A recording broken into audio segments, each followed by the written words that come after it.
So talked to the guys at the salvage yard this morning. They agreed to swap it out for another one. I told them I'd probably be a week before I can come swap it out because, you know, imagine my happiness that I get to do this whole job over again. Kids today don't know nothing about this. Jodeci, come and talk to me. Oh, it was the shit back in the day. Talk to me. Here we are again, bro. Same kind of moon, same kind of jungle.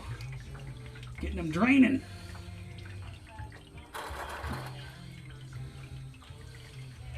Oh, it's nice and warm.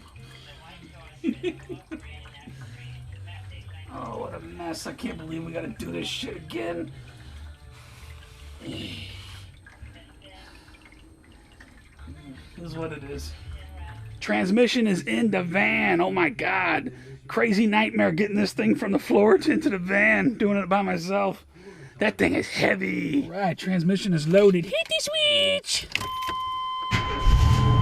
Woo. Starts right up like a champ. The roar of the old Astro V8.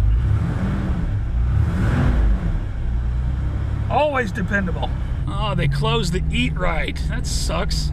That little diner's been there ever since I was a little kid.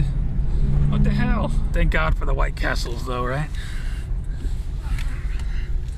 Let's crawl up in here. So, they didn't have another transmission, so they gave me a full refund, which I was kind of surprised, but now I'm stuck without a transmission. I got to figure out what I want to do. Do I want to call around some other salvage yards and try to find another one, or do I just want to order the overhaul kit and try to do it myself? Let's say let's have some lunch and then we'll figure it out from there. And amazingly, I'm unable to find another transmission. See, they only made that car for a few years and only a few cars use that particular transmission. So I've called around all kinds of places. I can't find one.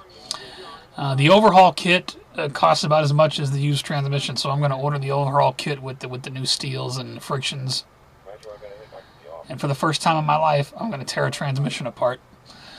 So I can't say it's like a bucket list kind of thing, but I should be able to get it torn down completely. There's a great video. There's several great videos on YouTube of guys tearing these things down. I'm probably not going to film the whole thing. I might film like the start of it and then the middle, and then I'll show the transmission once it's all laid out and we can identify exactly where the problems were. I'm going to do that before I order any parts because I don't know. You might need this part, you might not need that part. You know, there's several. You can buy it in several different kind of kits and pieces and stuff. So 4T65-E, I shall tear it apart. Stay tuned for the next video.